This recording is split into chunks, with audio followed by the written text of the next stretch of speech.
এবং হযরত খাদিজা রাদিয়াল্লাহু তাআলা আনহার বিবাহের সম্পূর্ণ কাহিনী বর্ণনা করব।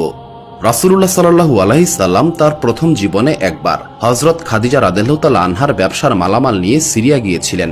এই ব্যবসায়ী কাফেলা তাদের সমস্ত মালামাল বিক্রি করে মক্কার উদ্দেশ্যে রওনা দিয়েছিল এবং 24 থেকে 25 দিন সফরের পর জুফা নামক স্থানে এসে পৌঁছায়। এই জুফা নামক স্থানটি মক্কা থেকে প্রায় 150 কিলোমিটার দূরত্বে অবস্থিত। সেই সময়ে আরবের একটি রীতি প্রচলিত ছিল, যখন কোনো কাফেলা সফলভাবে বাণিজ্য থেকে ফেরত আসত এবং ব্যবসায় ভালো পরিমাণ মুনাফা করত, তখন তারা এটা আশা করত যে শহরে ঢোকার সময় লোকজন তাদেরকে স্বাগত জানাবে এবং তাদেরকে অভিনন্দন জানাবে, কারণ এই কাফেলা তাদের ব্যবসার সমস্ত সামগ্রী বিক্রি করে এসেছে এবং তাদের প্রত্যেকের নিকট প্রচুর পরিমাণে অর্থ রয়েছে। তাদের নিকট প্রচুর পরিমাণে অর্থ থাকার কারণে তারা কোনো নির্জন জায়গায় থামত না। মক্কার আগে সবচেয়ে বড় শহর ছিল জুফা। জুফার পর মক্কা পর্যন্ত আর বড় কোনো জনবসতি ছিল না। তাই কাফেলাকে সেখানেই থামানো হলো এবং তারপর প্রতিটি ব্যক্তি তাদের একজন করে দাসকে মক্কায় পাঠালো, যাতে সেই দাস মক্কায় গিয়ে লোকজনদেরকে তাদের আগমনের খবর জানাতে পারে। হযরত খাদিজা রাদিয়াল্লাহু তাআলা আনহার দাসের নাম ছিল মাইসারা। মূলত তার দায়িত্ব ছিল মক্কায় গিয়ে হযরত খাদিজা রাদিয়াল্লাহু তাআলা আনহাকে খবর পৌঁছে দেয়া। কিন্তু মাইসারা নবী করিম সাল্লাল্লাহু আলাইহি সাল্লামকে অনুরোধ করলেন, আজ পর্যন্ত আমার মালিক খাদিজা তাহিরা কখনো ব্যবসায় এত পরিমাণ লাভ করতে পারে নাই। নিঃসন্দেহে এটা তার জন্য একটি বিশাল বড় সুসংবাদ। আমার মনের একান্ত ইচ্ছা হলো আপনি নিজেই সেখানে চলে যান এবং এই সুসংবাদটি আপনি নিজে তাকে প্রদান করুন। রাসূলুল্লাহ সাল্লাল্লাহু আলাইহি সাল্লাম বললেন, আমি অবশ্যই তোমার মনের ইচ্ছা পূরণ করব। নবী করিম সাল্লাল্লাহু আলাইহি সাল্লাম সামনের দিকে এগিয়ে গেলেন। সামনে একটি ছোট্ট পাহাড়ি টিলা ছিল। সেখানে নবী করিম সাল্লাল্লাহু আলাইহি সাল্লাম পৌঁছালেন এবং এক মুহূর্তের জন্য সেই টিলার পাশে গিয়ে দাঁড়ালেন। মাইসারা মনে করলেন এখন যেহেতু সকালবেলা, তাই সম্ভবত নবী করিম সাল্লাল্লাহু আলাইহি সাল্লাম বিশ্রাম করবেন এবং সন্ধ্যার দিকে যাত্রা করবেন। মাইসারা ছিলেন একজন দাস, তাই এই সমস্ত ব্যাপারে হস্তক্ষেপ করার অধিকার তার ছিল না। সেই জন্য তিনি নীরব রইলেন। কাফেলার বাকি ব্যবসায়ীরা সবাই আনন্দ করছিলেন, কেউ কেউ বিশ্রাম নিয়ে ক্লান্তি দূর করছিলেন, আর অন্যদিকে দাসেরা দ্রুত ছুটে যাচ্ছিল মক্কার দিকে। সেই দিন সকালবেলা হযরত খাদিজা রাদিয়াল্লাহু তাআলা আনহা তার দাসীদেরকে সঙ্গে নিয়ে ছাদে বসেছিলেন। তিনি রেশমি কাপড়ের একটি তাঁবুর নিচে বসে গল্প করছিলেন। হঠাৎ খাদিজা তাহিরার মনে হলো আকাশে একটি নূর উদ্ভাসিত হয়েছে। তিনি প্রথমে ভেবেছিলেন এটা হয়তো সূর্যের আলো হবে। সঙ্গে সঙ্গে তিনি অনুভব করলেন এই নূর কোনোভাবেই সূর্যের আলো হতে পারে না। তিনি ভয় পেয়ে পেছনের দিকে তাকালেন এবং দেখলেন জান্নাতুল মাওয়ার কবরস্থানের পেছনের পাহাড়গুলো থেকে একটি নূর উদ্ভাসিত হয়েছে। আরো ভালোভাবে দেখার পর তার মনে হলো সেখানে একটি গম্বুজের মতো কিছু তৈরি হয়েছে, যা সোনা ও রূপা দিয়ে তৈরি এবং ইয়াকুত ও মূল্যবান পাথরের মালা গম্বুজ থেকে ঝুলে রয়েছে। এই গম্বুজটি এমনভাবে একটি উট এবং তার আরোহীর মাথার উপর রয়েছে যেন উট এবং আরোহী সেই গম্বুজের ভেতরে দৃশ্যমান এবং সেই নূর সেই গম্বুজ থেকেই উদ্ভাসিত হচ্ছে। হযরত খাদিজা রাদিয়াল্লাহু তাআলা আনহা ভয় পেয়ে গেলেন। তিনি ভাবতে লাগলেন আমার কোনো ভুল হচ্ছে না তো। তিনি তার দাসীদেরকে জিজ্ঞাসা করলেন, আমি যা দেখতে পাচ্ছি তোমরাও কি সেটাই দেখতে পাচ্ছ? সবাই পেছনে ফিরল এবং নিশ্চিত করল, হে খাদিজা তাহিরা, আপনি যা দেখতে পাচ্ছেন আমরাও তাই দেখতে পাচ্ছি। এমন অদ্ভুত বিষয় আমরা আগে কখনো লক্ষ্য করিনি। হযরত খাদিজা রাদিয়াল্লাহু তাআলা আনহা গভীর মনোযোগ দিয়ে দৃশ্যটি আবারও দেখলেন এবং বললেন, এই উটটিকে আমার পরিচিত মনে হচ্ছে এটা আমারই উট। দাসীরা অবাক হয়ে বলল, হে খাদিজা তাহিরা, এটা কিভাবে সম্ভব? আপনার উট তো মাইসারার সঙ্গে সিরিয়ায় বাণিজ্যের উদ্দেশ্যে গিয়েছে, সেই উট এখন এখানে কিভাবে আসবে? খাদিজা তাহিরা বললেন, উটের আরোহীকেও আমি চিনতে পেরেছি, মনে হচ্ছে উনি আবু তালিবের ভাতিজা। খাদিজা রাদিয়াল্লাহু তাআলা আনহা এবং তার দাসীরা সেই নূরের দিকে তাকিয়ে রইল এবং হঠাৎ করে সেই নূরের গম্বুজ অদৃশ্য হয়ে গেল এবং নূরের আলো কিছুটা কমতে শুরু করল, কারণ মহান আল্লাহ তাআলা তার প্রিয় নবীর মর্যাদা তখনও গোপন রাখতে চাইলেন। এরপর সেই উট আরোহী মক্কার সরু গলির মধ্যে প্রবেশ করল, ফলে খাদিজা তাহিরা আর দেখতে পেলেন না। কিছুক্ষণ পর খাদিজা তাহিরার বাড়ির দরজায় কড়া নাড়ার শব্দ হলো। একজন দাস এসে বলল, আবু তালিবের ভাতিজা মুহাম্মদ এসেছেন, যিনি সিরিয়া সফরে গিয়েছিলেন। তখনই হযরত খাদিজা তাহিরা নিজেকে সামলাতে না পেরে দৌড়ে দরজার দিকে এগিয়ে গেলেন। সবাই বিস্মিত হয়ে দেখতে লাগলো, যার খিদমতে 70 জন দাসী রয়েছে তিনি নিজে এমনভাবে দরজার দিকে ছুটে যাচ্ছেন। খাদিজা রাদিয়াল্লাহু তাআলা আনহা নবী করিম সাল্লাল্লাহু আলাইহি সাল্লামকে তার ঘরে প্রবেশ করতে বললেন এবং প্রশ্ন করলেন, আপনি বাণিজ্য সফর থেকে কবে ফেরত এসেছেন? হযরত খাদিজা রাদিয়াল্লাহু তাআলা আনহা এইটা ভেবে দোটানায় ছিলেন যে এই উটের আরোহী কি তিনিই ছিলেন নাকি নিজের ঘর থেকে এসেছেন। নবী করিম সাল্লাল্লাহু আলাইহি সাল্লাম বললেন, আমি এইমাত্র মক্কায় প্রবেশ করেছি এবং এখন পর্যন্ত কাবার দিকে যাইনি। আমি এসেছি আপনাকে জানাতে আপনার কাফেলা চলে এসেছে এবং ব্যবসার সমস্ত মালামাল বিক্রি হয়ে গেছে এবং আপনার দাস মাইশারাও চলে এসেছে। এরপর তারা কিছুক্ষণ ব্যবসায়িক আলোচনা করলেন। হযরত খাদিজা তাহিরা জিজ্ঞাসা করলেন, কাফেলা এখন কোথায় অবস্থান করছে? উত্তরে নবী করিম সাল্লাল্লাহু আলাইহি সাল্লাম বললেন, কাফেলা এখন জুফায় অবস্থান করছে। খাদিজা রাদিয়াল্লাহু তাআলা আনহা অত্যন্ত বিস্মিত হয়ে বললেন, তার মানে আজকে সকালবেলায় আপনি কাফেলা থেকে রওনা দিয়েছিলেন এবং এত তাড়াতাড়ি এখানে চলেও এসেছেন, অথচ জুফা থেকে এখানে আসতে অন্তত 2 দিন সময় লাগার কথা। নবী করিম সাল্লাল্লাহু আলাইহি সাল্লাম বললেন, আমি যা বলেছি একদমই সত্য বলেছি। এরপর খাদিজা রাদিয়াল্লাহু তাআলা আনহা আর কোনো প্রশ্ন করলেন না। নাশতার আয়োজন করা হলো এবং জমজমের মশক আনা হলো নবী করিম সাল্লাল্লাহু আলাইহি সাল্লামের খিদমতের উপহার হিসেবে। জমজমের পানি ও খাবার আনার পর খাদিজা রাদিয়াল্লাহু তাআলা আনহা বললেন, যদি আপনার কোনো সমস্যা না থাকে তবে আমি আপনাকে আরেকটি প্রস্তাব করছি, সেটি হলো আপনি আবার কাফেলার নিকটে ফিরে যান এবং তাদের সঙ্গে আবারও এখানে ফেরত আসুন। হযরত খাদিজা রাদিয়াল্লাহু তাআলা আনহার উদ্দেশ্য এটা ছিল যে তিনি নিশ্চিত হতে চাইলেন যে নূর তিনি কিছুক্ষণ আগেই দেখেছিলেন সেটা কি চোখের ভ্রম ছিল নাকি সত্যি ছিল, এবং সেই নূর কি এই যুবকের সঙ্গেই ছিল নাকি কাকতালীয় কোনো ঘটনা ছিল। ব্যাপারটা এমনও হতে পারে অন্য কোনো ব্যক্তি হয়তো সেই পথ দিয়েই যাচ্ছিল এবং তার কারণেই সেই নূর উদ্ভাসিত হয়েছে। নবী করিম সাল্লাল্লাহু আলাইহি সাল্লাম খাদিজা রাদিয়াল্লাহু তাআলা আনহার এই অনুরোধ সাদরে গ্রহণ করলেন। নবী করিম সাল্লাল্লাহু আলাইহি সাল্লাম বাড়ি থেকে বের হলেন এবং জুফার দিকে পুনরায় রওনা হলেন। তিনি আবারও কাফেলার নিকটে ফেরত গেলেন। সেখানে পৌঁছানোর সঙ্গে সঙ্গে মাইশারা বললেন, এতক্ষণে অনেক দেরি হয়ে গেছে, সমস্ত দাসেরা মক্কার উদ্দেশ্যে রওনা হয়ে গেছে, আপনাকে এখনই মক্কার উদ্দেশ্যে রওনা হতে হবে, যাতে আমাদের মালিক অন্য মালিকদের মতো তার ব্যবসার সফলতার খবর জানতে পারে। নবী করিম সাল্লাল্লাহু আলাইহি সাল্লাম মুচকি হাসলেন এবং বললেন, আমি তো খাদিজা তাহিরাকে ইতিমধ্যেই সুসংবাদ জানিয়ে এখানে ফেরত এসেছি। মাইশারা বিশ্বাস করতে পারছিল না। সে ভয়ে ভয়ে বলল, আপনি কি বলছেন? আমি তো আপনাকে ওই টিলার পেছনে বিশ্রাম করতে দেখেছিলাম, ভেবেছিলাম কিছুক্ষণ বিশ্রাম করবেন, কিন্তু আপনি বলছেন মক্কায় গিয়ে আবার ফিরেও এসেছেন। নবী করিম সাল্লাল্লাহু আলাইহি সাল্লাম তখন সেই নাশতার ব্যাগটি বের করলেন এবং বললেন, তুমি তো তোমার মালিকের বাড়িতে অনেক দিন ধরেই রয়েছ, দেখো তো চিনতে পারো কিনা এই খাবার কোন ঘরের রান্না। এরপর জমজমের মশকটি রাখলেন, যার উপর খাদিজা তাহিরার সিলমোহর ছিল, যে সিলমোহর ব্যবসায়ীরা তাদের প্রতিটি সামগ্রীতে লাগাতেন। মাইশারা বিস্ময় হতবাক হয়ে তাকিয়ে রইল। এগুলো এমন অকাট্য প্রমাণ ছিল যা অস্বীকার করা সম্ভব ছিল না। আনন্দে মাইশারা এগিয়ে গেলেন এবং কাফেলার নিকটে যাদেরকেই পেলেন তাদের সবাইকে এই আশ্চর্য ঘটনা খুলে বললেন। মাইশারার কথা শুনে অনেকেই বলল, এখন তুমি যাই বলবে আমরা তাই বিশ্বাস করব, কারণ এই বাণিজ্যের যাত্রাপথে আমরা এই যুবকের এমন সব অলৌকিক ঘটনা প্রত্যক্ষ করেছি যা অস্বীকার করা অসম্ভব। কিন্তু আবু জেহেল বলল, এটা তো হতেই পারে, কারণ মুহাম্মদ একজন জাদুকর, আর জাদুকরের নিকট থেকে যে কোনো কিছুই প্রত্যাশা করা যায়। যাই হোক, আবু জেহেলের দল নবী করিম সাল্লাল্লাহু আলাইহি সাল্লামকে জাদুকর মনে করেছিল, কিন্তু অন্যদিকে বাকি সবাই বলছিল, আমরা নিজেরাই বিশ্বাস করে নিয়েছি আব্দুল্লাহর পুত্র মুহাম্মদ যে কোনো মুজিজা দেখাতে পারে।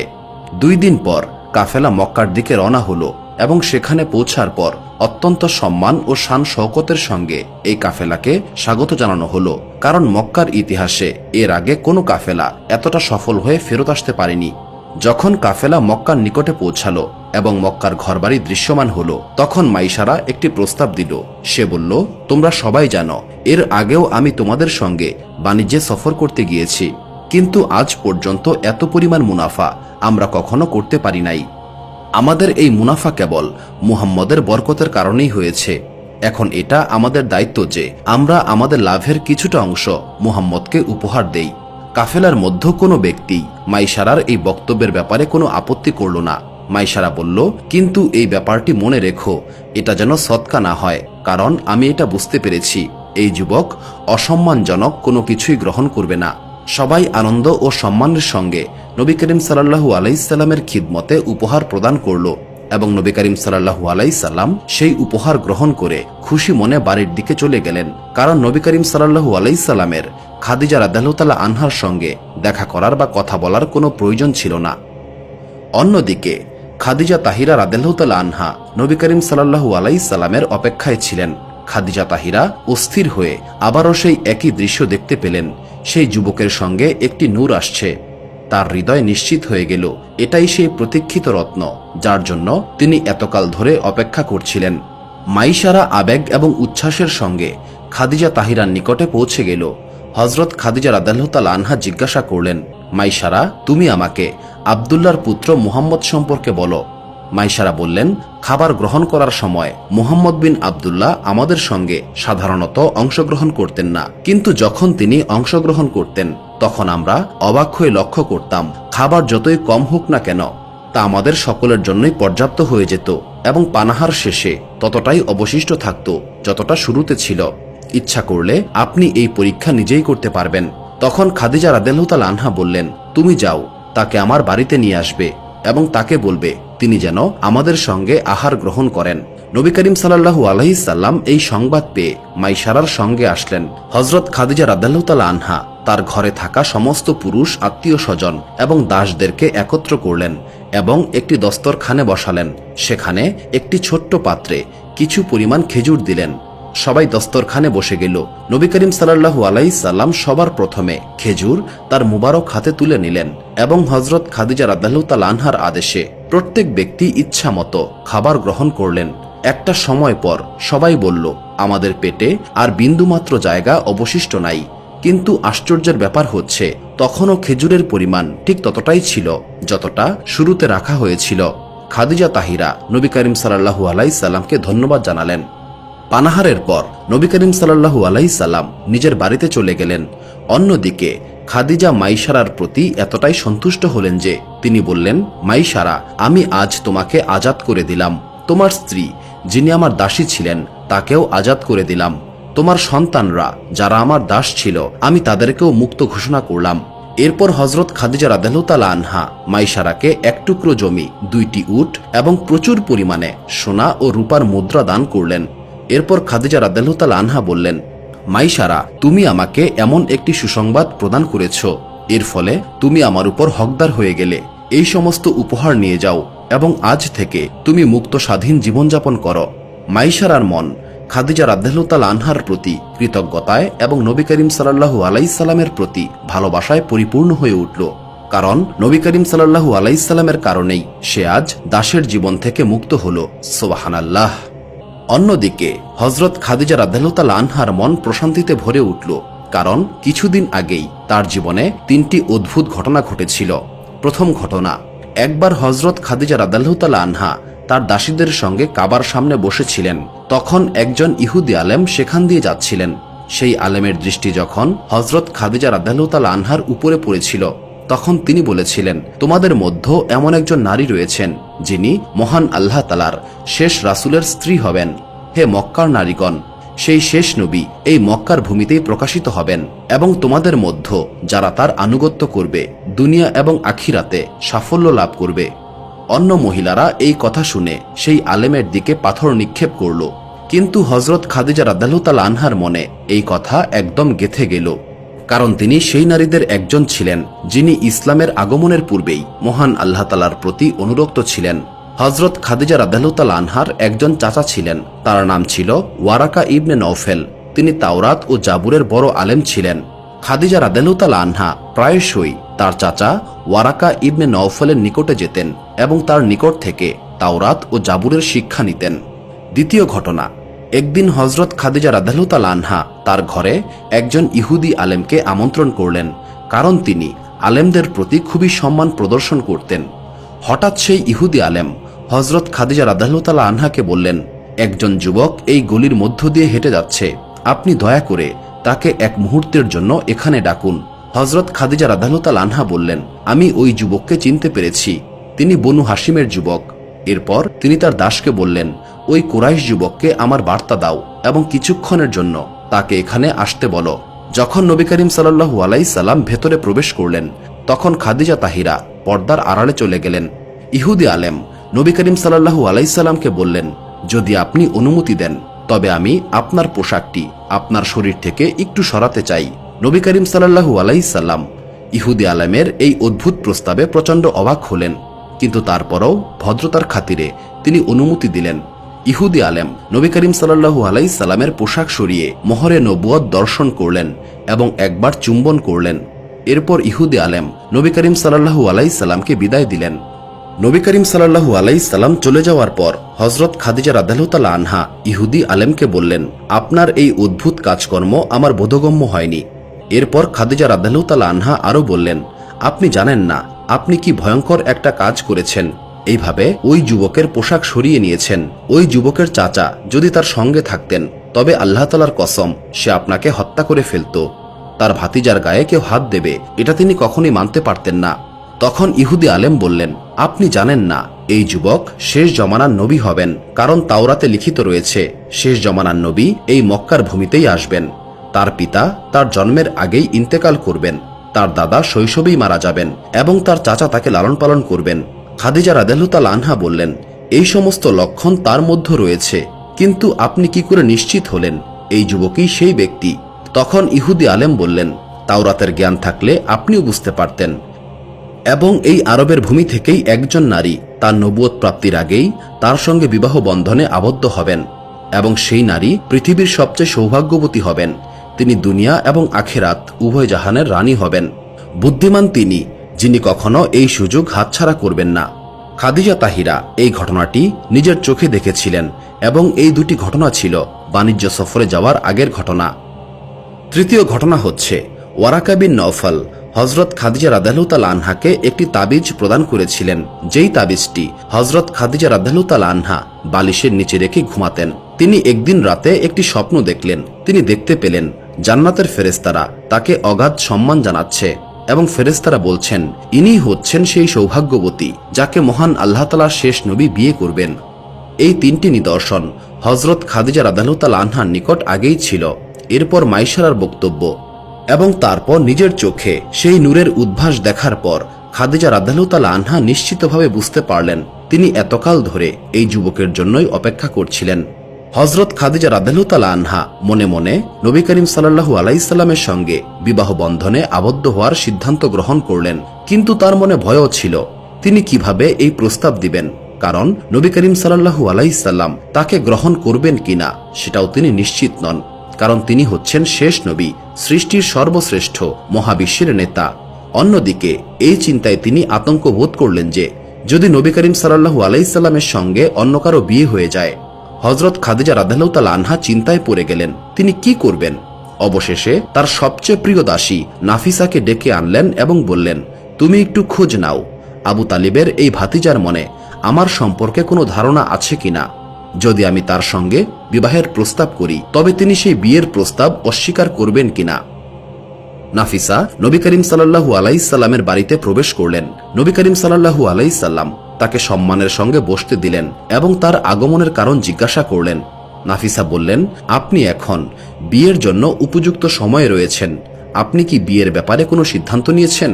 নবী করিম সাল্লাল্লাহু আলাইহি সাল্লাম উত্তর দিলেন, আমার আর্থিক অবস্থার ব্যাপারে নিশ্চয়ই কোনো কিছুই আপনার অজানা নয়। আমার চাচা আমাকে বলেছেন বাণিজ্য সফরের পর যতটুকু অর্থ জমা হয়েছে সেটা দিয়ে বিয়ের ব্যবস্থা করা সম্ভব হবে। এটা শুনে নাফিসা বললেন, যদি আমি আপনাকে এমন একটি বিয়ের প্রস্তাব দেই যে নারী সৌন্দর্যে, ধনসম্পদে এবং মর্যাদায় মক্কার ভূমিতে শ্রেষ্ঠ, তবে আপনি কি সেই বিয়ের প্রস্তাব গ্রহণ করবেন? নবী করিম সাল্লাল্লাহু আলাইহি সাল্লাম কিছু না বলে চুপ করে রইলেন। নাফিসা আবারও বললেন, খাদিজা তাহিরা নিজেই আপনার সঙ্গে কথা বলতে চান। পরের দিন নবী করিম সাল্লাল্লাহু আলাইহি সাল্লাম প্রস্তুত হয়ে হযরত খাদিজা রাদিয়াল্লাহু তাআলা আনহার বাড়িতে গেলেন। হযরত খাদিজা রাদিয়াল্লাহু তাআলা আনহা নবী করিম সাল্লাল্লাহু আলাইহি সাল্লামকে বললেন, গত বাণিজ্য সফরে আমরা অনেক মুনাফা করেছি। আমি আপনার প্রতি কৃতজ্ঞতা প্রকাশ করছি। এখন মুনাফার যে অংশটুকু আপনার প্রাপ্য সেটা আমার নিকট গচ্ছিত রয়েছে। সেই বিষয়ে আপনার পরিকল্পনা কি? নবী করিম সাল্লাল্লাহু আলাইহি সাল্লাম বললেন, আমার চাচা আমাকে বলেছেন আমি যেন নিজের জন্য উট কিনে নিজের ব্যবসা শুরু করি এবং অবশিষ্ট যে অর্থ থাকবে তা দিয়ে আমার বিবাহের ব্যবস্থা করতে চান। নবী করিম সাল্লাল্লাহু আলাইহি সাল্লামের এই কথা শুনে খাদিজা তাহিরা বললেন, কাকে আপনি আপনার জীবন সঙ্গী হিসেবে নির্বাচন করবেন। আমার মনেও আপনার জন্য এমন একজনের প্রস্তাব রয়েছে যিনি পারিবারিক মর্যাদায় আপনার সমকক্ষ এবং সর্বদা আপনার পাশে থেকে আপনার সহায়ক হবেন। নবী করিম সাল্লাল্লাহু আলাইহি সাল্লাম বললেন, আমার ইচ্ছা ছিল এমন একটি পরিবারে সম্পর্ক স্থাপন করি যারা অর্থনৈতিক দিক থেকে আমার সমকক্ষ, তবে আমার চেয়ে উচ্চতর নয়। হযরত খাদিজা রাদিয়াল্লাহু তাআলা আনহা বললেন, তাহলে এই সম্পর্কই আপনার জন্য সবচেয়ে উপযুক্ত। তিনি নিজের কথা বলছিলেন না, তবে ইঙ্গিতমূলকভাবে কথা বলছিলেন। নবী করিম সাল্লাল্লাহু আলাইহি সাল্লাম প্রশ্ন করলেন, কেন? খাদিজা রাদিয়াল্লাহু তাআলা আনহা বললেন, কারণ আমার নিজের কোনো সম্পদ নেই। আমি আমার সমস্ত সম্পত্তি, সমস্ত সম্পদ এবং সাধারণ ব্যবসার যা কিছু আছে তার সমস্ত কিছুই আপনার জন্য উৎসর্গ করেছি। এগুলো সমস্ত কিছু আমি আপনার নামে হেবা করব। আমার নিকট আর কোনো কিছুই অবশিষ্ট নেই। আমি কেবল একজন দাসী মাত্র। এখন আর আমার নিকট কোনো সম্পদ নেই। এখন আপনি আমার চেয়ে বেশি সম্পদের মালিক। আমি তো কেবল একজন দাসীর মতো হয়ে থাকব। নবী করিম সাল্লাল্লাহু আলাইহি সাল্লাম বললেন, আমার চাচার সঙ্গে এই বিষয়ে আমি আলোচনা করব। এরপর নবী করিম সাল্লাল্লাহু আলাইহি সাল্লাম তার চাচা আবু তালিবের নিকটে গেলেন। তখন ছিল সকালবেলা এবং বনু হাশিমের সমস্ত যুবক আবু তালিবের নিকট বসেছিল। নবী করিম সাল্লাল্লাহু আলাইহি সাল্লাম লজ্জাবনত মুখে আবু তালিবের নিকট দাঁড়িয়ে রইলেন। হযরত আবু তালিব বললেন, হে আমার ভাতিজা, আমার মনে হচ্ছে তুমি আমাকে কিছু বলতে চাও। তখন নবী করিম সাল্লাল্লাহু আলাইহি সাল্লাম তার উদ্দেশ্য প্রকাশ করলেন এবং বললেন, আপনি আগেও আলোচনা করেছিলেন, এখন আমারও এই বিষয়ে সম্পূর্ণ ইচ্ছা রয়েছে। হযরত আবু তালিব বললেন, আমরা বনু হাশিমের জন্য এমন একজন কন্যাকে খুঁজছি যার মর্যাদা আমাদের সমকক্ষ হবে। নবী করিম সাল্লাল্লাহু আলাইহি সাল্লাম বললেন, খুয়াইলিদের কন্যা খাদিজাও এই বিষয়ের প্রতি সম্মতি জ্ঞাপন করেছেন এবং তিনি এই সম্পর্কে আগ্রহ প্রকাশ করেছেন। আবু তালিব চিন্তায় পড়ে গেলেন। তিনি কিছু বলার আগেই নবী করিম সাল্লাল্লাহু আলাইহি সাল্লামের আরেক চাচা আবু লাহাব বলে উঠলেন, হে মুহাম্মদ, তুমি এটা কি বললে?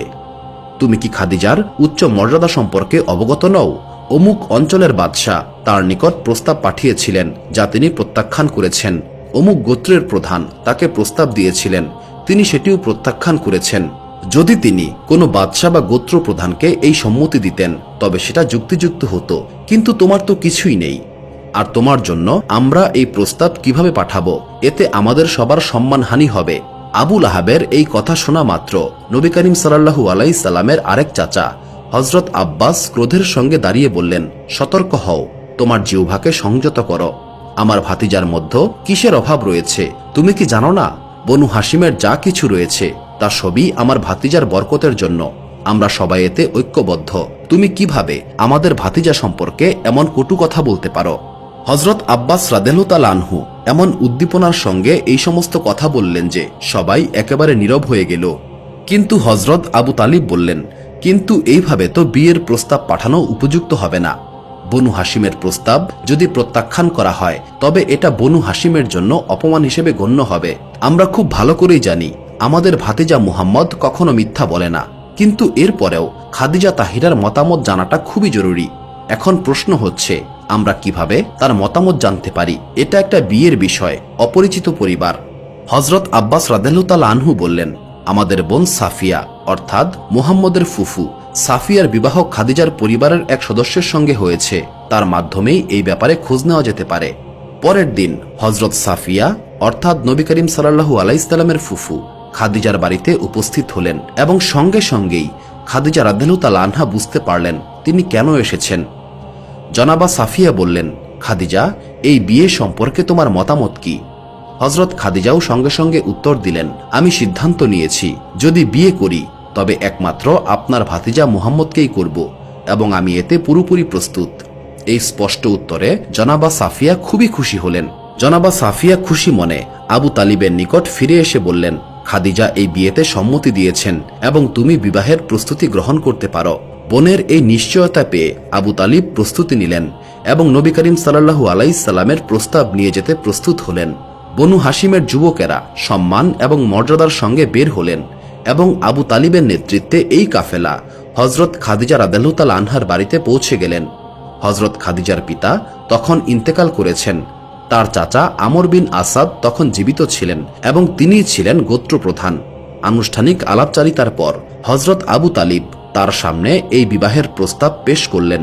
আমর বিন আসাদ বললেন, খাদিজা তাহিরার বিষয়ে আমি নিজে কখনো হস্তক্ষেপ করি না। খাদিজা সম্পূর্ণ স্বাধীন, তিনি নিজের ইচ্ছায় সিদ্ধান্ত নেন।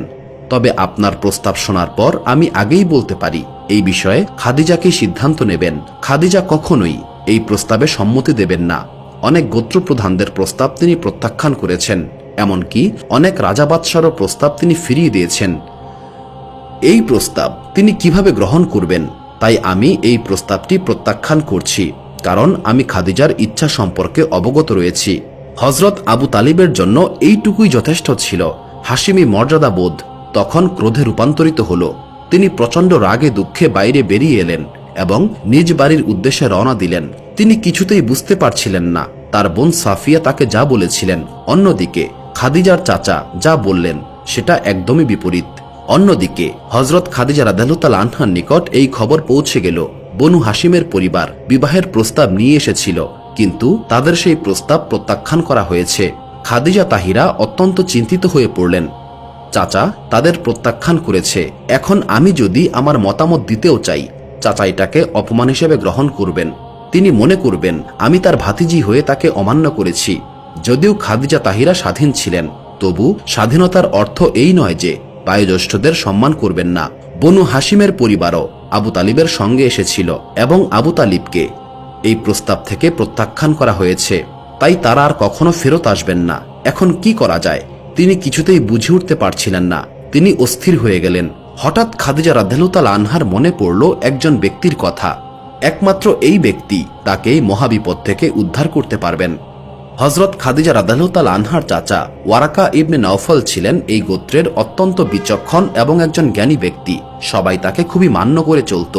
নবুয়তের ব্যাপারে তিনি পূর্ণ বিশ্বাস রাখতেন। নবী করিম সাল্লাল্লাহু আলাইহি সাল্লামের নবুয়ত প্রাপ্তির ঠিক পরেই তার ইন্তেকাল হয়েছিল, তবে তিনি নবী করিম সাল্লাল্লাহু আলাইহি সাল্লামের রিসালাতের আগেই তাকে মেনে নিয়েছিলেন। ওয়ারাকা এমন একজন ব্যক্তি ছিলেন যার নিকট খাদিজা রাদিয়াল্লাহু তাআলা আনহা তার মনের কথা খুলে বলতে পারতেন, কারণ তারা সমবয়সী ছিলেন এবং তাদের মধ্যে একটি আন্তরিক সম্পর্ক ছিল। হযরত খাদিজা রাদিয়াল্লাহু তাআলা আনহা তার দাসীকে বললেন, আমার চাচা ওয়ারাকা বিন নওফেলকে আমার বার্তা দিয়ে এসো। বার্তা পেয়ে হযরত খাদিজা রাদিয়াল্লাহু তাআলা আনহার নিকটে ওয়ারাকা এলেন। ওয়ারাকার মনে খাদিজা রাদিয়াল্লাহু তাআলা আনহার প্রতি কন্যাসম ভালোবাসা ছিল। তিনি জিজ্ঞাসা করলেন, আমার প্রিয়তম কন্যা, তোমাকে খুবই চিন্তিত অবস্থায় দেখতে পাচ্ছি। হযরত খাদিজা রাদিয়াল্লাহু তাআলা আনহা বললেন, চিন্তিত হব না কেন? যার এই পৃথিবীতে কোনো সাথী নেই, যার দুঃখ দূর করার মতো কেউ নেই, তার মন ভালো থাকে কিভাবে? ওয়ারাকা বিন নওফেল মুচকি হেসে মজার ছলে বললেন, খাদিজা, এই দায় সম্পূর্ণ তোমার। বহু প্রস্তাব এসেছিল, কিন্তু তুমি সেগুলো প্রত্যাখ্যান করেছিলে। হযরত খাদিজা রাদিয়াল্লাহু তাআলা আনহা বললেন, আপনিই বলুন আমি কোন কোন প্রস্তাব প্রত্যাখ্যান করেছি। ওয়ারাকা বললেন, অমুক রাজা তমুক শাসক অমুক প্রধানের প্রস্তাব। খাদিজা বললেন, এসব তো মক্কার বাইরের প্রস্তাব, আমি আমার এই শহর ছাড়তে চাই না। ওয়ারাকা বললেন, মক্কার ভেতর থেকেও অনেক বড় বড় প্রস্তাব এসেছিল, যেমন আবু জেহেলের পুত্র উতবা ও সাইবার প্রস্তাব এসেছিল। খাদিজা রাদিয়াল্লাহু তাআলা আনহা বললেন, কিন্তু এরা তো সবাই পথভ্রষ্ট পৌত্তলিককে আমি কিভাবে বিয়ে করব? আপনার জানা মতে মক্কায় এমন কোনো সৎ ব্যক্তি কি নেই যিনি আমার সঙ্গী হতে পারেন এবং তিনি পথভ্রষ্টও নন? ওরাকা ইবনে নওফল বললেন, মক্কায় এমন একজন ব্যক্তি রয়েছে, তিনি হলেন আব্দুল্লাহর এতিম পুত্র মুহাম্মদ। খাদিজা তাহিরা বললেন, এই পৃথিবীতে প্রতিটি মানুষের মধ্যেই কিছু না কিছু ত্রুটি রয়েছে, দয়া করে আমাকে বলুন তার মধ্যে কি কি ত্রুটি রয়েছে, যেন আমি এই সম্পর্ক নিয়ে সঠিক সিদ্ধান্ত নিতে পারি। ওয়ারাকা ইবনে নওফেল বললেন, ভালো মন্দ দুটো জানাই খুব জরুরি। আমি তাহলে বলছি মুহাম্মদের কি কি ত্রুটি রয়েছে। তিনি সেই ব্যক্তি যার বংশ অতুলনীয়, যার গোত্র দীর্ঘ ইতিহাস সমৃদ্ধ, যার চোখে সুরমা ভরা, যার আচার আচরণ অত্যন্ত সুন্দর, যার উদারতা সবার জন্য উন্মুক্ত, যার দানশীলতা ও অন্যের প্রতি দয়া সর্বজনীন। খাদিজা তাহিরা বললেন, এসব তো আপনি গুণাবলী বলছেন, আমি তার দোষ ত্রুটি জানতে চাইলাম। তিনি সেই ব্যক্তি যার অভ্যন্তরীণ চরিত্র তার বাহ্যিক রূপের চেয়েও উন্নত। তিনি সেই ব্যক্তি যার চাইতে শ্রেষ্ঠ আর কেউ নেই। তিনি এমন একজন যার বংশের তুলনা আর কারো নেই। এবার খাদিজা বিরক্ত হয়ে বললেন, আপনি সমস্ত কিছুই তার গুণের কথা বলছেন। ওয়ারাকা বিন নওফেল মুচকি হেসে আবারও বলতে শুরু করলেন, যার কপাল তারার চেয়েও বেশি উজ্জ্বল, যার সৌরভ মিশক ও আম্বরার চেয়েও বেশি মিষ্ট, যার কথা মধুর চেয়েও বেশি মিষ্টি, এবং যিনি চললে মনে হয় যেন পূর্ণিমার চাঁদ চলমান। খাদিজা রাদিয়াল্লাহু তাআলা আনহা বললেন, এইসব তো গুণাবলী, আমি ত্রুটি জানতে চাই। শেষমেশ ওয়ারাকা ক্লান্ত হয়ে বললেন, হে খাদিজা, আমি তার ত্রুটি কিভাবে বলবো? যদি তার কোনো ত্রুটিই না থাকে, সেই ত্রুটি আমি কোথায় খুঁজে পাব? হযরত খাদিজা রাদিয়াল্লাহু তাআলা আনহা বললেন, আপনি যখন সাক্ষ্য দিচ্ছেন তখন এই ব্যাপারে আমার আর কোনো সন্দেহের অবকাশ নেই। তাহলে আপনি তার সঙ্গেই আমার বিবাহের ব্যবস্থা করে দিন। ওয়ারাকা ইবনে নওফেল বললেন, আমার প্রিয়তম কন্যা, এই ব্যাপারে আমি সহজে প্রবেশ করতে চাই না। তবে আমার একটি শর্ত আছে। আমাকে যদি এই কাজ করতেই হয়, তবে আমাকে এই কাজের বিনিময় দিতে হবে। হযরত খাদিজা রাদিয়াল্লাহু তাআলা আনহা ওয়ারাকার এই কথায় ভীষণ অবাক হলেন এবং বললেন, আপনি যা বিনিময়ে চাইবেন সবকিছুই পাবেন। ধন সম্পদ, উট, ঘোড়া, সম্পত্তি, বাড়ি, আপনার যা দরকার। ওরাকা বললেন, খাদিজা, তুমি ভালো করেই জানো এই সমস্ত বিষয়ে আমার কোনো প্রয়োজন নাই। আমি সম্পদ চাই না, আমি আরো দামি জিনিস চাই। হযরত খাদিজা রাদিয়াল্লাহু তাআলা আনহা বললেন, আপনি বলুন আপনার কি প্রয়োজন, আমি আপনার দাবি পূরণ করব। ওয়ারাকা বললেন, খাদিজা, আমি জানি তোমার স্বামী কিয়ামতের দিন সমস্ত গুনাহগারদের মাফ করাতে সক্ষম হবে। সেই হিসাবের দিনের কথা ভাবলেই আমার শরীর ভয়ে কেঁপে ওঠে। তুমি শুধুমাত্র আমাকে একটি প্রতিশ্রুতি দাও, কিয়ামতের ময়দানে তোমার স্বামীকে বলে আমার জন্য সুপারিশ করাবে। খাদিজা রাদিয়াল্লাহু তাআলা আনহু বললেন, চাচা, আমি কিয়ামতের দিনে আপনার জন্য সুপারিশের প্রতিশ্রুতি দিচ্ছি। ওয়ারাকা বললেন, তাহলে আমিও আমার হৃদয় এবং আত্মা দিয়ে তোমার খিদমত করতে এবং এই সম্পর্ক স্থাপনে সাহায্য করতে প্রস্তুত রয়েছি। এখন আমাকে বলো, সমস্যাটা কি? তোমাকে এত চিন্তিত কেন দেখাচ্ছে? হযরত খাদিজা রাদিয়াল্লাহু তাআলা আনহা সমস্ত ঘটনা খুলে বললেন। সমস্ত কিছু শুনে ওয়ারাকা বললেন, চিন্তা করো না, অপেক্ষা করো, এই সমস্যার সমাধান আমি করব। এরপর তিনি বললেন, দুই পক্ষকে বোঝানোর দায়িত্ব আমার। এরপর প্রথমে তিনি আমর বিন আসাদের নিকটে গেলেন, যিনি তার ভাই এবং হযরত খাদিজা রাদিয়াল্লাহু তাআলা আনহার চাচা। সেখানে গিয়ে বললেন, হে আমর, তুমি এটা কি করেছো? তুমি কি সিংহ শিকারী হযরত হামজার তলোয়ারের কথা ভুলে গিয়েছো? তুমি বনু হাশিমের গোত্রকে অপমান করে তাদের প্রস্তাব প্রত্যাখ্যান করেছো। তুমি কি জানো না, বনু হাশিম যদি আমাদের বিরুদ্ধে তলোয়ার তুলে, তাহলে মক্কার কেউ আমাদের সমর্থনে এগিয়ে আসবে না, কেউই আমাদের পাশে থাকবে না। সবাই বনু হাশিমের পতাকার নিচে জড়ো হবে, আর আমাদের গোত্রের জন্য বেঁচে থাকাটা অত্যন্ত কঠিন হয়ে পড়বে। এই সম্মান, এই সম্পদ সবকিছুই বিলীন হয়ে যাবে। তুমি বনু হাশিমের প্রস্তাব প্রত্যাখ্যান করেছ। আমর বিন আসাদ বললেন, দেখো, এখানে দুটো বিষয় রয়েছে। বনু হাশিমের গোত্র থেকে যদি অন্য কারো জন্য প্রস্তাব আসত, তাহলে আমি সেটা প্রত্যাখ্যান করতাম না। কিন্তু বনু হাশিম গোত্র তাদের পরিবারের একজন এতিমের প্রস্তাব নিয়ে এসেছে, আব্দুল্লাহর এতিম মুহাম্মদের জন্য, যার কোনো সম্পদ নেই। আমরা ইতিমধ্যে খাদিজার কারণে অনেক বড় বড় গোত্র প্রধানদের প্রস্তাব প্রত্যাখ্যান করেছি। এখন যদি তারা জানতে পারে তাদের প্রস্তাবগুলো ফিরিয়ে একজন এতিমের প্রস্তাব গ্রহণ করা হয়েছে, তাহলে সমস্ত মক্কা আমাদের বিরুদ্ধে চলে যাবে। সবাই এটা চিন্তা করবে আমরা তাদের অপমান করেছি। এত মানুষকে মোকাবেলা কিভাবে করব? আর দ্বিতীয় কারণটি হলো, আমি রাজি হলেও আমার ভাতিজি খাদিজা কি এতে সম্মতি দেবে? আসল ব্যাপার হচ্ছে, আমর বিন আসাদের নবুয়তের ব্যাপারে কোনো ধারণাই ছিল না। তাওরাত বা ইনজিলের ভবিষ্যৎবাণীগুলোর ব্যাপারেও তিনি ছিলেন একেবারেই অজ্ঞ। তিনি কেবল নবী করিম সাল্লাল্লাহু আলাইহিস সাল্লামকে একজন সাধারণ মানুষ হিসেবেই গণ্য করতেন। ওয়ারাকা বিন নওফেল বললেন, হে আমর বিন আসাদ, তোমার কি হয়েছে? তুমি এইসব কি বলছো?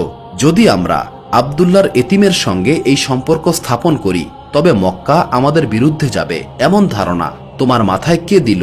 তুমি কি জানো না, মক্কায় এমন একজন ব্যক্তিও নেই যে আব্দুল্লাহর সেই এতিমকে সম্মান করে না অথবা তার মর্যাদা সম্পর্কে জানে না। সমগ্র মক্কা তাকে আস সাদিক ও আলামিন বলে ডাকে। আর খাদিজার ব্যাপারে বলি, এর আগে প্রতিটি প্রস্তাব খাদিজার নিকট পৌঁছানো হয়েছিল, কিন্তু তিনি তা প্রত্যাখ্যান করেছিলেন। কিন্তু এইবার তুমি এই প্রস্তাব তার নিকট কেন পৌঁছাওনি? কিভাবে তুমি নিজের ইচ্ছায় সিদ্ধান্ত নিলে? আমর বিন আসাদ ভীত হয়ে পড়লেন। তিনি বললেন, তাহলে কি তুমি খাদিজার মতামত জানো? ওয়ারাকা বিন নওফেল বললেন, খাদিজা মন প্রাণ দিয়ে এই সম্পর্কে রাজি ও খুশি রয়েছে। আমর ইবনে আসাদ এটা শুনে খুব ভীত হয়ে পড়লেন। তিনি ভাবলেন, যদি আমার ভাতিজি রাজি থাকে এবং এই বিষয়টি যদি বাইরে ছড়িয়ে পড়ে, তবে এটা আমার জন্য ভীষণ অপমানজনক হবে। এখন এমন কি কোনো উপায় নেই যাতে করে এই বিষয়টি এমনভাবে সমাধান করা যায় যাতে আমার সম্মানও বজায় থাকবে এবং এই সম্পর্ক স্থাপিত হবে? তখন ওরাকা বললেন, তুমি আমাকে এই প্রতিশ্রুতি দাও যদি বনু হাশিমের পরিবার তোমার নিকটে আসে তবে তুমি তাদের সঙ্গে পূর্ণ সম্মানের সঙ্গে কথা বলবে। আমর বিন আসাদ ওয়ারাকা ইবনে নওফেলকে বললেন, হে ওয়ারাকা, যেভাবেই হোক তুমি বনু হাশিমের পরিবারকে রাজি করাও। ওয়ারাকা ইবনে নওফল এরপর আবু তালিবের বাড়িতে এলেন। এই দিকে বনু হাশিম গোত্রের সমস্ত প্রবীণ এবং যুবকেরা একত্রিত হয়েছেন। তারা আলোচনা করছেন আজ প্রথমবারের মতো তাদের গোত্রের ইতিহাসে তাদেরকে এইভাবে খালি হাতে ফিরিয়ে দেওয়া হয়েছে। যুবকেরা যুদ্ধের আদেশের অপেক্ষায় রয়েছেন এবং অন্যদিকে প্রবীণরা রাগান্বিত হয়ে রয়েছেন। তবে আবু তালিব, যিনি এই গোত্রের সবচেয়ে বুদ্ধিমান ব্যক্তি, তিনি নীরব রয়েছেন, তার মাথা নিচু। এই সময় ওয়ারাকা ইবনে নওফেল প্রবেশ করলেন। ওয়ারাকা ইবনে নওফেল প্রবেশ করে বুঝতে পারলেন এই মুহূর্তে মজলিসের আবহাওয়া বেশ উত্তপ্ত। তিনি তাওরাত এবং জাবুরের একজন আলেম এবং মক্কার একজন জ্ঞানী ব্যক্তি হওয়ায় অত্যন্ত কৌশলে তিনি আবু তালিবের সঙ্গে কথা বললেন। তিনি এটা জানতেন হামজা বা আব্বাসের সঙ্গে কথা বলে কোনো লাভ নেই, কারণ সবাই তারা উত্তেজিত এবং আবেগপূর্ণ অবস্থায় ছিলেন। তাই তিনি সরাসরি আবু তালিবের নিকটে গেলেন এবং ভাইয়ের পক্ষ থেকে ক্ষমা চাইলেন এবং তিনি খাদিজা রাদিয়াল্লাহু তাআলা আনহার দুশ্চিন্তার কথা বললেন। বনু হাশিমের অপমানে খাদিজা কতটা দুঃখ পেয়েছেন সেটাও বললেন। অবশেষে তিনি বললেন, এই ব্যাপারটা এখনো বাইরে জানাজানি হয়নি এবং আপনার প্রতি যে আচরণ করা হয়েছে তার জন্য আমরা ক্ষমা প্রার্থী। এরপর নওফেল আবু তালিবের হাত ধরে ফেললেন এবং বললেন, এখন আপনি আমার সঙ্গে চলুন। ওয়ারাকা বিন নওফেল এইভাবে কৌশলে আবু তালিবকে রাজি করিয়ে ফেললেন। আবু তালিব রাজি হয়ে গেলেন। হামজা এবং আব্বাসও কিছু বলতে পারলেন না। সমগ্র পরিবার আবু তালিবকে অনুসরণ করতে লাগল।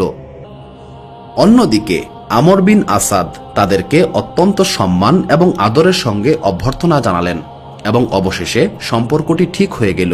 বলা হলো, আমরা এই প্রস্তাব সাদরে গ্রহণ করছি। এরপর একটি তারিখ নির্ধারণ করা হলো। কোন তারিখটি নির্ধারিত হয়েছিল তার কোনো নির্দিষ্ট বর্ণনা আমরা কোরআন ও হাদিসে খুঁজে পাইনি। তবে জানা যায় খুব কাছাকাছি একটি তারিখ নির্ধারণ করা হয়েছিল, যাতে অন্তত বিয়েটি দ্রুত সম্পন্ন করা যায়। কারণ আমর ইবনে আসাদ একটি অনুরোধ করেছিলেন। তিনি বলেছিলেন, এটা আমাদের গোত্রের এমন একজন নারীর বিয়ে যিনি মালিকাতুল আরব নামে পরিচিত। আমাদের প্রস্তুতির জন্য কিছুটা সময় দরকার। আমাদের সমস্ত গোত্রকে একত্রিত করতে হবে, এটা আমাদের সম্মানেরও বিষয়। তাই বনু হাশিম পরিবার প্রস্তাব রাখল, এখন শুধুমাত্র বিয়েটা সম্পন্ন করা হোক, অনুষ্ঠান পরবর্তীতে করা যেতে পারে। আমর ইবনে আসাদ এতে সম্মতি দিলেন। অবশেষে নির্ধারিত দিনে খাদিজা রাদিয়াল্লাহু তাআলা আনহার পরিবার একটি ছোট্ট অনুষ্ঠানের আয়োজন করল। সবাই প্রস্তুত ছিলেন। ইতিহাস বলে, যদিও প্রস্তুতির জন্য পর্যাপ্ত সময় ছিল না, তবু হযরত খাদিজা রাদিয়াল্লাহু তাআলা আনহা জানতেন যে এটা এমন একটি বিয়ে যার জন্য তিনি অনেক বছর যাবৎ ব্যাকুল ছিলেন। অল্প সময়ের মধ্যেই বিয়ের আয়োজন সম্পন্ন করা হয়। এর মধ্যে মক্কার অন্যান্য প্রধানরা আসতে শুরু করে, যারা অতিথি হিসেবে আমন্ত্রিত ছিলেন। এই সময় মাইশারা দেখলেন আবু জেহেলও প্রবেশ করছেন, কারণ তাকেও খাদিজার পরিবারের পক্ষ থেকে আমন্ত্রণ জানানো হয়েছিল। আবু জেহেল এলেন ঠিকই, তবে একেবারে শেষ মুহূর্তে। যখন তিনি মজলিসে প্রবেশ করলেন তখন দেখতে পেলেন একটি বড় তাঁবু স্থাপন করা হয়েছে এবং এর ভেতরে বিয়ের অনুষ্ঠানের আয়োজন চলছে। মেহমানদের জন্য দুই পাশে এবং সামনের দিকে চেয়ার রাখা হয়েছে এবং একেবারে সামনে একটি বড় চেয়ার স্থাপন করা হয়েছে। আবু জেহেল ভাবলেন, এই বড় চেয়ারটি নিশ্চয়ই তার জন্যই রাখা হয়েছে। তাই তিনি সামনে এগিয়ে সেই বড় চেয়ারে বসতে চাইলেন, কিন্তু মাইশারা এই দৃশ্য দেখে তাকে থামিয়ে বললেন, হে আবু জেহেল, নিজের অবস্থান চিনে নাও, এটা তোমার স্থান নয়, তোমাকে সাধারণ মেহমানদের সঙ্গেই বসতে হবে। আবু জেহেল লজ্জিত হয়ে ফিরে এসে সাধারণ চেয়ারে বসলেন। তখনই হঠাৎ শোরগোল উঠল, বরযাত্রী এসে গেছে এবং সবাই এই দৃশ্য দেখলেন যে হযরত আবু তালিবের পাশে নবী করিম সাল্লাল্লাহু আলাইহি সাল্লাম এমন মর্যাদার সঙ্গে প্রবেশ করলেন যে তার পরনে আব্দুল মুত্তালিবের পোশাক, আঙ্গুলে আকিকের লাল পাথরের আংটি, হাতে হযরত ইব্রাহিম আলাইহিস সালামের লাঠি এবং পায়ে হযরত ইলিয়াস আলাইহিস সালামের জুতো রয়েছে। এইভাবে নবী করিম সাল্লাল্লাহু আলাইহি সাল্লাম নবীদের মর্যাদা এবং গৌরব নিয়ে প্রবেশ করলেন।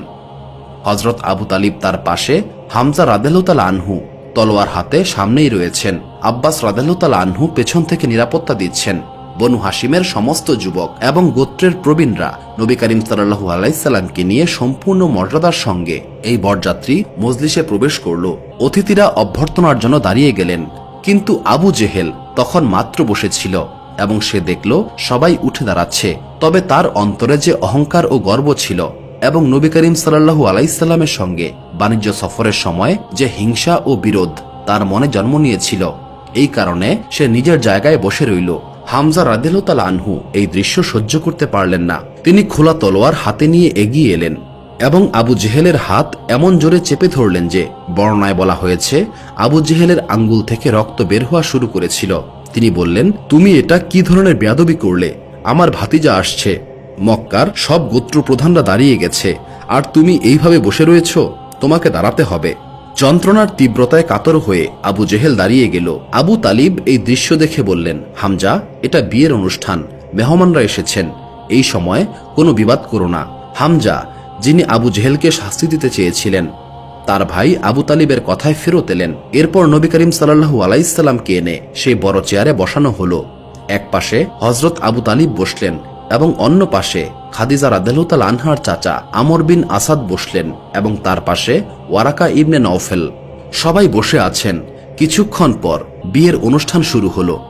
বিভিন্ন বর্ণনা মতে এই বিয়েতে মোহরানার পরিমাণ ছিল 20টি উট, 1.5 ওজন সোনা অথবা 400টি সোনার মুদ্রা। এরপর ওয়ালিমার আয়োজন করা হলো।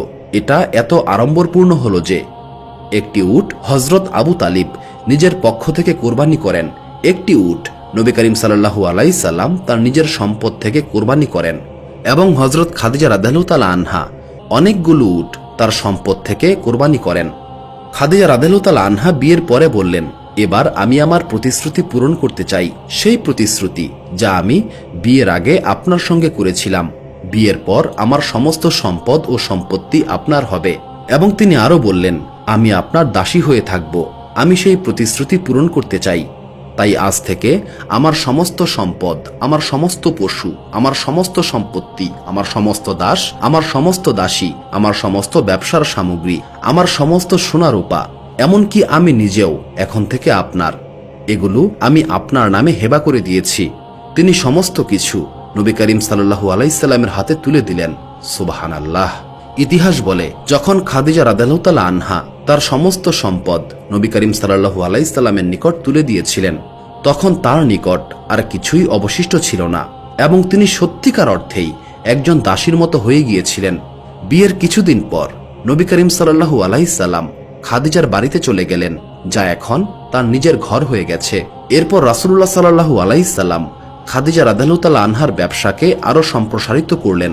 তখন মক্কার লোকেরা অবাক হয়ে দেখল, হাতে এত সম্পদ আসার পরেও এই যুবকের সততা এবং বিশ্বস্ততায় কোনো পরিবর্তন আসেনি।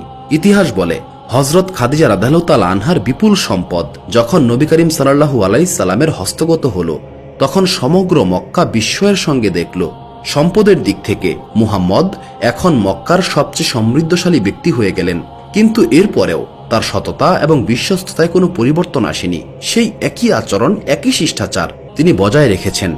মানুষ বলতে লাগলো, আমরা তাকে আগেও আলামিন বলতাম, কিন্তু এখন তার সততা এবং বিশ্বস্ততা নিয়ে আর কোনো সন্দেহের অবকাশই রইল না।